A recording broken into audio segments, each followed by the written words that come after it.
Well, that was great. Oh, mate. That was awesome. We're here, Jack Lambert, Tim Foley, here literally on the docks for a very special LePod, live LePod, video LePod, here in Baltimore, Maryland. You can hear the cars rolling by, the seagulls are flying, the tide is coming in over here in the inner harbor here in Baltimore, but more importantly, it was a 3-2 win. The tide looks red and white, doesn't it, Jack? It's beautiful out there today. Oh man, well let's talk. Where about do we start? We were walking out of the pub, and I literally, for a second, I wasn't forming words. I was making just sounds to you, just like, because I couldn't tell you how much that win meant to me. And you know, the whole idea of this is you've been a lifelong Southampton fan. I've kind of come to the team recently, and yet, so you know, we come from different perspectives. I was trying to say that this, for me, may be the best win I've had as a fan over the last 2 or 3 years. Oh God, 4 or 5 years. We're getting old, Tim. That's my immediate reaction, and there's so many reasons for it. Where is this rank for you in kind of this recent run of Southampton fandom? I mean, I think it means an awful lot. I think over the last 2 or 3 years, with everything that's gone on with Liverpool, we've been waiting for that one. I mean, the cup game, the taking all our players, the just losing to them at home, you know, twice over that's 3 times over the last couple seasons. Mm-hmm. And then to come back from 2-0 down. I mean, it was a revenge game from the beginning, and then to have the horrendous first half that we had, and it was a horrendous first half. I mean, I wanted to leave.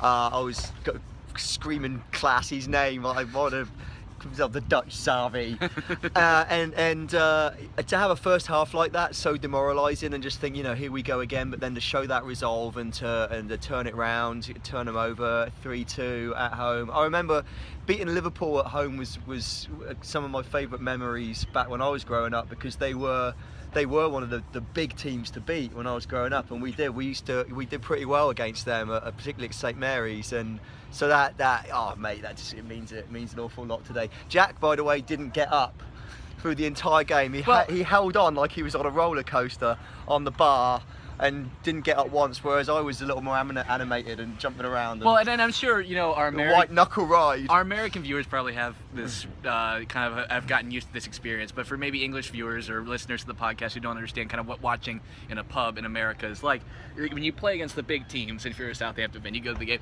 I think we were at an upstairs part of the bar where 90% Liverpool fans? Yeah. Like everybody next to us, and so there was a lot of cheering in the first half. Not obnoxious, but enough to bother us. And I just sitting there with head in my hands as we were talking, and then, oh my God, I didn't want to move because I didn't want to change the momentum. I had the momentum going. I had my hands there, and we kept it, and we won. They're a superstitious bunch, the Americans. I had a friend of mine. What happens in Baltimore is when a new British person arrives in Baltimore, I get a phone call now, and it's like, oh, you two should be friends.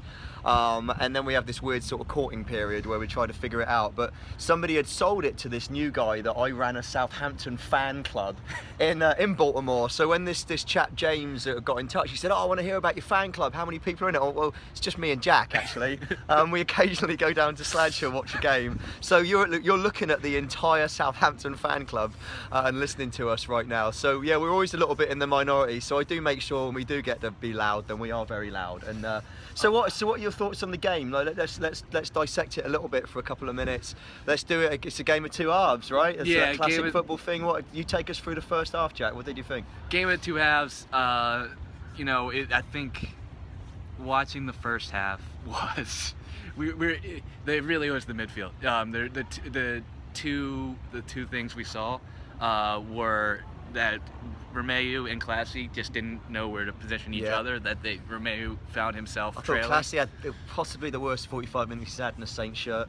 Yeah, and I thought honestly Romeu wasn't much better. Yeah.